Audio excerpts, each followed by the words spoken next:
Hello students, welcome to plus one tutorial. Today we will discuss about concentration and how we can measure concentration of a solution. So let us start with concentration. What concentration means? The amount of solute present in a given quantity of solvent or solution. हमारे पास solution में या फिर sugar solvent में कितना present है, that is a concentration of solution. Example लेके समझाते हैं.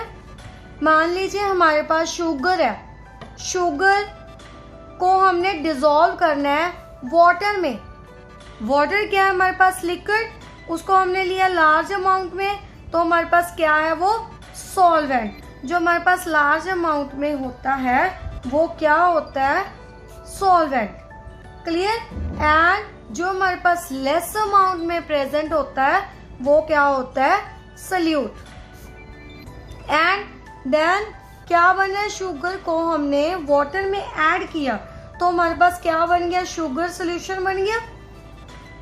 Sugar solution.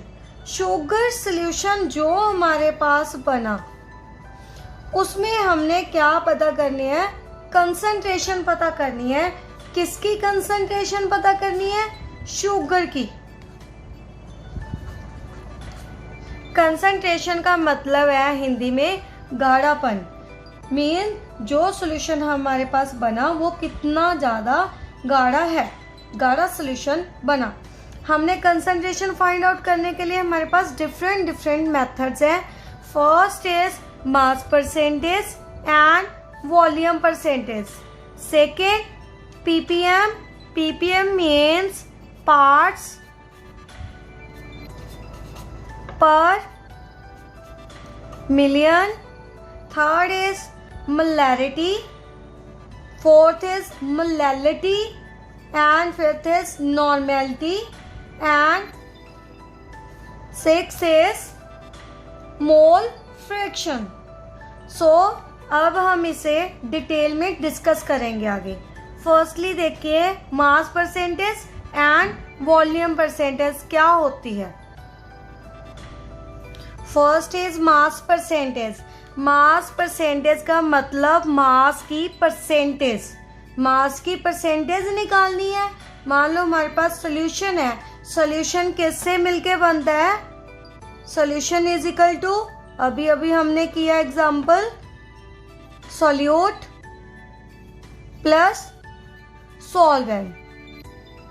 हमने वाटर और शुगर की एग्जांपल की थी ना, उस पे हम सॉल्यूट प्लस सॉल्वेंट की दोनों की परसेंटेज क्या कर सकते हैं? निकाल सकते हैं. That is a mass percentage. Mass percentage of a component पर 100 ग्राम ऑफ सोल्यूशन. देखिए मान लीजिए हमारे पास दिया हुआ है, गिवन है 10 gram sodium chloride in 90 gram of water. It means total solution हमारे पास कितना बना? 100 ग्राम. 100 ग्राम सोल्यूशन बना. हमने क्या किया? 10 gram sodium chloride, normal common salt है, कॉमन सॉल्ट ले लिया, उसको डिसॉल्व कर दिया 90 ग्राम ऑफ वाटर में. क्लियर. उसको डिसॉल्व करने के बाद हमारे पास क्या बन गया? सोल्यूशन बन गया. सोल्यूशन कितना बना हमारे पास? 100 ग्राम. क्लियर. तो देखिए इसका फॉर्मूला क्या होता है. मान लीजिए हमारे पास दो हैं, एक मान लो सोल्यूट है, एक मान लो सॉल्वेंट है. Mass of component A WA, WB is a mass of component B. मान लो पहले हमने ए की परसेंटेज निकालनी है. जिसकी हमने परसेंटेज निकालनी है उसका मास न्यूमरेटर में आएगा एंड डिनोमिनेटर में आएगा हमारा टोटल मास, या फिर बोल सकते हैं हम मास ऑफ सॉल्यूशन इनटू 100. 100 किस लिए? क्योंकि हमने क्या निकालनी है? परसेंटेज. क्लियर. तो मास परसेंटेज ऑफ ए किसके इक्वल आएगा? ए की निकालनी है. ऊपर ए का मास, डिनोमिनेटर में आ जाएगा A plus B, solute plus solvent का मास. क्लियर. ऐसे ही मान लीजिए हमने बी की परसेंटेज निकालनी है. परसेंटेज ऑफ बी की मास परसेंटेज निकालनी है। बी का अब मास न्यूमरेटर में, डिनोमिनेटर में किसका आ जाएगा? Same total mass of solution into 100। Clear? ऐसे हम किसी भी कंपोनेंट का मास क्या कर सकते हैं? फाइंड आउट कर सकते हैं सोल्यूट प्लस सॉल्वेंट में से। नेक्स्ट देखिए वॉल्यूम परसेंटेज। मास परसेंटेज में हमने मास लिया था, वॉल्यूम परसेंटेज में हम क्या लेंगे? उसका वॉल्यूम लेंगे। देखिए वॉल्यूम ऑफ अ कंपोनेंट पर 100 parts by volume of solution. मान लीजिए हमने ए का वॉल्यूम निकालना है तो सेम फॉर्मूला रहेगा, ऊपर ए का वॉल्यूम आ जाएगा, डिनोमिनेटर में ए प्लस बी दोनों का वॉल्यूम एंड इनटू 100। अब मान लीजिए वॉल्यूम परसेंटेज निकालनी है ऑफ बी की निकालनी है तो क्या आ जाएगा हमारे पास? Volume of B upon denominator में क्या आ जाएगा? Volume of A plus volume of B into 100। Clear? इसमें हम एग्जाम्पल ले सकते हैं इथेनॉल सॉल्यूशन की। मान लो हमें किसी ने भी बोल दिया भी मेरे पास 10% इथेनॉल सॉल्यूशन है। अब 10% से हमें क्लियर हो जाना चाहिए उसमें कितना इथेनॉल है, कितना हमारे पास क्या है? वाटर प्रेजेंट है, या फिर कोई भी और सॉल्वेंट कितना प्रेजेंट है। 10% इथेनॉल का मतलब 10 मिलीलीटर क्या हो जाएगी हमारे पास? इथेनॉल। एंड बाकी परसेंटेज में हम टोटल 100% ही लेते हैं ना बेटा, तो 10% हमारे पास इथेनॉल सॉल्यूशन आ गया। बाकी कितना बचा हमारे पास? 90 मिलीलीटर बचा, तो वो क्या हो जाएगा हमारे पास? वाटर। टोटल कितना सॉल्यूशन बना? 100 millilitre, that is a volume percentage. Next देखिए पार्ट्स पर मिलियन। इसमें थोड़ा सा ध्यान से समझने वाली एक बात है। पार्ट्स पर मिलियन, मिलियन का मतलब 10⁻⁶। क्लियर? पार्ट्स पर, पार्ट्स का मतलब मिलियन में हमारे पास कुछ ही कंपोनेंट सॉल्यूट के क्या होंगे? प्रेजेंट होंगे। क्या है हमारे पास? मान लो 1 मिलियन कंपोनेंट्स हैं, किसी के भी कंपोनेंट्स होंगे। एयर है, मान लो एयर में मान लो हमने क्लोरीन की अमाउंट पता करनी है। क्लोरीन की अमाउंट है जो, वो सिर्फ ट्रेसेस ऑफ क्लोरीन क्या होंगे? प्रेजेंट होंगे। ट्रेसेस का मतलब बहुत लेस अमाउंट में क्या होगी हमारे पास? क्लोरीन प्रेजेंट होगी, ऑलमोस्ट 1%। क्लियर? मीन्स जैसे हमने एग्जांपल लिया है यहाँ पे फ्लोरीन की, फ्लोरीन आयंस देखने हैं वाटर में कितने प्रेजेंट है? पार्ट्स पर मिलियन में। पार्ट्स पर मिलियन मीन्स इसका वाटर मॉलिक्यूल्स मिलियन एंड इसमें फ्लोरीन आयंस कितने हैं? Only 1%। Means least amount of component is present. Clear? Definition देखिए, it is a parts of component per million parts of solution. Solution के comparison कितना ले लिया? Only parts. Clear? Formula क्या होगा हमारा पीपीएम का? मास ऑफ कंपोनेंट ए के फाइंड करने हैं upon total mass of solution. Total mass of solution means solute plus solvent. Million की बात की है तो इनटू में क्या आ जाएगा हमारे पास? 10⁻⁶।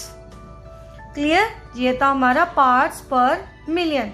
मीन जो कंपोनेंट लेस अमाउंट में क्या है? प्रेजेंट है, उसके लिए हम कौन सा फॉर्मूला यूज करेंगे? पार्ट्स पर मिलियन का। क्लियर? नेक्स्ट देखिए mole fraction. Mole fraction last में हमने मोल्स की बात की थी। मोल्स फाइंड आउट किए थे कैसे फाइंड आउट किए थे? मास और मास जो भी हमारे पास गिवन था अपॉन, या फिर हम क्या लिखते थे, गिवन मास अपॉन उसका मॉलिक्यूलर मास। जो भी हमारे पास कंपोनेंट, कंपाउंड, मॉलिक्यूलर वगैरह प्रेजेंट है उसके लिए हम नंबर ऑफ मोल्स निकालते थे। अब हमने क्या निकालने हैं? Mole fraction. मोल फ्रैक्शन का मतलब है, डेफिनेशन देखिए सबसे पहले, it is a ratio of number of moles of one component. मान लीजिए हमारे पास ए कंपोनेंट है, ए के कितने नंबर ऑफ मोल्स हैं अपॉन उसके क्या आ जाएंगे, total number of moles, mean solute plus solvent के। देखिए मोल फ्रैक्शन ऑफ ए के निकालने हैं, ए को सोल्यूट मान लो, बी को सॉल्वेंट मान लो। क्लियर? मान लो सोल्यूट के निकालने हैं ए के, ऊपर क्या आ जाएगा, न्यूमरेटर में number of moles of A upon number of moles of A plus B. ऐसे ही हम बी के निकाल सकते हैं। क्लियर? जिसके भी निकालने हैं मोल्स उसको हम न्यूमरेटर में रखेंगे, डिनोमिनेटर में हमारे पास सॉल्यूशन के आ जाएंगे। Solution means solute plus solvent. Clear? अब हमारे पास जो सोल्यूट के और सॉल्वेंट के नंबर ऑफ मोल्स का टोटल किसके इक्वल होता है? 1 के इक्वल। इट मीन्स अगर हमें ए के नंबर ऑफ मोल्स पता है तो हम दूसरे के इजीली इस फॉर्मूले में पुट करके निकाल सकते हैं। मान लो एक्स बी के पता है तो ए के निकाल लेंगे। अगर एक्स ए के हमें पता है मोल फ्रैक्शन तो एक्स ए को दूसरी साइड में ले जाओ, हम एक्स बी के क्या कर सकते हैं, easily number of moles find out कर सकते हैं। Clear? And number of moles का फॉर्मूला आपको पहले बता दिया क्या होता है। गिवन मास मीन्स जो भी हमें मास गिवन है, दिया हुआ है, अपॉन उसका क्या आ जाएगा, मॉलिक्यूलर मास। इसका एक न्यूमेरिकल देखते हैं यहाँ पे। देखिए numerical, our solution is prepared by adding 60 gram of methyl alcohol. Methyl alcohol का फॉर्मूला है हमारे पास CH3OH to 120 gram of water. Calculate the mole fraction of methanol and water. पहले तो हम मिथेनॉल को A मान लेते हैं और वाटर को H2O को B मान लेते हैं। हमने एक तो निकालने हैं XA निकालने हैं, एक XB निकालने हैं। दोनों का फॉर्मूला, XA का फॉर्मूला जिसके मोल फ्रैक्शंस निकालने होते हैं उसको न्यूमरेटर में upon total number of moles Na plus NB, और B का फॉर्मूला सेम, B के निकालने हैं तो न्यूमरेटर में B के नंबर ऑफ मोल्स, डिनोमिनेटर में total number of moles same आ जाएंगे। तो सबसे पहले हमने क्या निकालने हैं, नंबर ऑफ मोल्स निकालने हैं, Na NB यही निकालते हैं। नंबर ऑफ मोल्स कैसे निकालेंगे, ए हमने किसको माना, मीथेनॉल को। मीथेनॉल का गिवन मास कितना है, 60। यही फॉर्मूला था ना, क्या फॉर्मूला था हमारे पास, मोल्स का गिवन मास अपॉन उसका मॉलिक्यूलर मास। गिवन मास हमारे पास 60 है, मॉलिक्यूलर मास हम मिथेनॉल का निकाल सकते हैं, CH3OH, कार्बन का 12, हाइड्रोजन का 3, ऑक्सीजन 16, हाइड्रोजन का 1। कितना आ गया हमारे पास टोटल, 32। देखिए यहाँ पे हम क्या पुट कर देंगे, 32।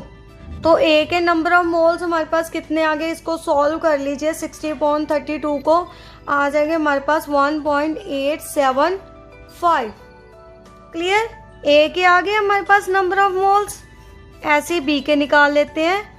एन बी का मास कितना गिवन है 120। वाटर है हमारे पास। वाटर का मॉलिक्यूलर मास कितना है H2O, हाइड्रोजन 2 प्लस ऑक्सीजन 16, 18 आ गया। 18 तो 120 को डिवाइड कर लो 18 से, हमारे पास आ जाएगा 6.667। अब हमारे पास नंबर ऑफ मोल्स ए के भी आ गए एंड बी के भी आ गए। तो पहले टोटल कर लें इसको, फिर हमारे पास इजी हो जाएगा सॉल्व करना इसे। N A plus n B कितना आ जाएगा 1.875 प्लस 6.667 कितना आ गया, प्लस करके देखिए 8.542। तो सबसे पहले हम किसके नंबर ऑफ मोल्स निकाल लेंगे, ए के। इसमें वैल्यूज क्या कर दीजिए, पुट कर दीजिए। X A is equal to n A कितना है 1.875 upon n A plus n B, अभी हमने प्लस किया है तो यही वैल्यू यहाँ पे पुट कर दें 8.542। ऐसे ही हम बी के निकाल लेंगे। बी का कितना है 6.667 upon total number of moles, total कितने हैं सेम 8.542। इसे सॉल्व कर लीजिए, हमारे पास आंसर आ जाएगा मिथेनॉल का 0.220 मोल, इसके कितने आ जाएंगे 0.780। ऐसे हम मोल फ्रैक्शन फाइंड आउट कर सकते हैं। क्लियर। मान लो हमारे पास एक्स ए की वैल्यू आ गई 0.220। हमने एक और कौन सा फॉर्मूला किया था, x A plus x B equal to 1। इसमें भी वैल्यू आप क्या कर सकते हो, पुट कर सकते हो, तो हमारे पास सेम ही आंसर आएगा। चेक करते हैं, देखिए एक्स ए की वैल्यू इसमें पुट कर दो। मैं एक्स ए को दूसरी साइड में ले जा रही हूँ, कितना आ जाएगा 1 माइनस 0.220। सब्ट्रैक्ट करके देखिए हमारे पास कितना आंसर आएगा, सेम ही आंसर आएगा। तो हम इन दोनों में से कोई भी मेथड क्या कर सकते हैं, यूज कर सकते हैं मोल फ्रैक्शन फाइंड आउट करने के लिए। क्लियर। नेक्स्ट देखिए मोलैरिटी। मोलैरिटी क्या होती है, the number of moles of solute dissolved पर लीटर ऑफ सोल्यूशन। अब हमने क्या करने हैं, सोल्यूट को डिजॉल्व करना है किसमें, पर लीटर ऑफ सोल्यूशन में। मोलैरिटी फाइंड आउट करने का फॉर्मूला क्या होता है, moles of solute upon volume of solution in litre. अगर लीटर में है तो ये फॉर्मूला यूज करेंगे, अगर मान लीजिए हमारे पास मिलीलीटर में है या फिर सेंटीमीटर क्यूब में है यूनिट्स, तो हम कौन सा फॉर्मूला यूज करेंगे, ये वाला। क्या है इसमें डिफरेंट, इसमें तो लीटर में था, अब अगर मिलीलीटर में है उसको चेंज करने के लिए मल्टीप्लाई कर देंगे 1000 के साथ। क्लियर। इसके यूनिट क्या होते हैं, मोल पर लीटर या फिर मोल डेसीमीटर क्यूब, पर डेसीमीटर क्यूब। एंड एक और मोलैरिटी को रिप्रेजेंट करते हैं कैपिटल एम के साथ। अब हमारे पास क्या क्या है, मोल्स ऑफ सोल्यूट है, वॉल्यूम ऑफ सोल्यूशन है। मोल्स ऑफ सोल्यूट कैसे फाइंड आउट करते हैं, अभी हमने मोल्स का फॉर्मूला किया है, मास ऑफ सोल्यूट जो भी हमें गिवन होगा, क्लियर, अपॉन उसका क्या आ जाएगा, molar mass of solute. Molar mass हम इजीली फाइंड आउट कर सकते हैं, हमारे पास जो भी फॉर्मूला गिवन है उसके अकॉर्डिंग उसका क्या फाइंड आउट कर सकते हैं, मोलर मास। फिर उससे क्या आ जाएंगे, हमारे पास मोल्स आ जाएंगे, मोल्स आ गए यहाँ पे पुट कर दो, मोलैरिटी आ जाएगी। मोलैरिटी की एक बहुत बड़ी डिसएडवांटेज है, क्या है, यहाँ पे हमने क्या लिया, वॉल्यूम लिया। वॉल्यूम लिया तो वॉल्यूम के कारण ये टेम्परेचर पे क्या होती है, डिपेंड होती है। मान लो हमारे पास वाटर है, यहाँ पे क्या है, वाटर H2O है, इसको हमने क्या किया, हीट किया। हीट करने से क्या होगा, जितना टेम्परेचर रेज हो जाएगा तो इसके उतने क्या बनेंगे, हमारे पास वेपर्स बनेंगे। वेपर्स बनने के बाद इसका वॉल्यूम क्या हो जाएगा, इंक्रीज हो जाएगा। मीन्स यहाँ पे क्या होगी, एक्सपेंशन होगी। क्लियर। तो टेम्परेचर का क्या पड़ता है, इस पे मोलैरिटी पे भी क्या पड़ता है, इफेक्ट पड़ेगा। क्योंकि टेम्परेचर इंक्रीज और डिक्रीज होने के कारण इसका वॉल्यूम क्या हो जाएगा, या तो इंक्रीज भी हो सकता है, डिक्रीज भी हो सकता है। अगर मान लो हमने हीट दी, टेम्परेचर रेज किया, तो इसका वॉल्यूम क्या हो गया, इंक्रीज हो गया। मान लो हमने हीट को क्या किया, रिमूव किया, मान लो इसमें फ्रीजर में रख दिया, फ्रीज किया। फ्रीज करने के बाद इसका टेम्परेचर डिक्रीज हो गया। टेम्परेचर डिक्रीज होने के बाद कॉन्ट्रैक्शन होगी। कॉन्ट्रैक्शन मीन्स इसका वॉल्यूम क्या हो जाएगा, हमारे पास डिक्रीज हो जाएगा। So molarity depends upon temperature and change with increase और decrease in temperature. That is a big disadvantage of molarity. Disadvantage क्या है, it change with temperature because expansion and contraction of a liquid with temperature takes place. Clear. Next हम molarity देखते हैं, molarity में क्या होता है एंड मोलैरिटी और मोलैरिटी में क्या डिफरेंस है। देखिए मोलैरिटी, सबसे पहले तो मोलैरिटी को हमने कैपिटल M से रिप्रेजेंट किया था। अब L वाली मोलैरिटी को हम स्मॉल m से रिप्रेजेंट करते हैं। इसमें क्या है, ऊपर तो जो हमारे पास मोल्स ऑफ सोल्यूट है वो तो सेम होंगे एज इट इज मोलैरिटी के। क्लियर।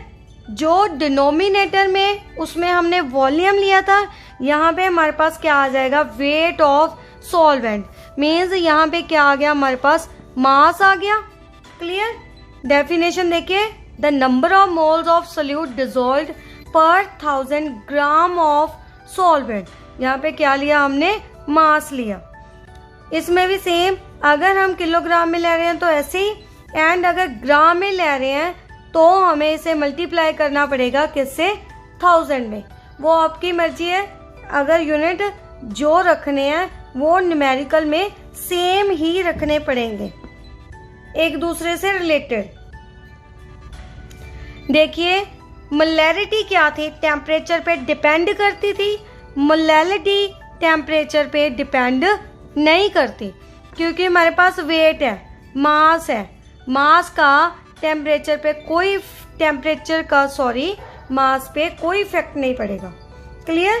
बट वॉल्यूम में क्या होता था, वॉल्यूम की या तो एक्सपेंशन हो जाएगी या फिर क्या हो जाएगी, कॉन्ट्रैक्शन। बट मास पे टेम्परेचर का कोई भी इफेक्ट नहीं पड़ेगा। So molality is better for expressing concentration as compared to molarity. Molarity को हम कम यूज करते हैं। मोलैरिटी को कंसंट्रेशन फाइंड आउट करने के लिए मोस्टली क्या किया जाता है, यूज किया जाता है। क्योंकि हम अगर मोलैरिटी फाइंड आउट करेंगे तो मोलैरिटी पे टेम्परेचर का तो कोई इफेक्ट ही नहीं पड़ेगा। सो कंसंट्रेशन भी हमारे पास क्या आएगी, प्रॉपरली फाइंड आउट होगी। Clear. So molality is better than molarity.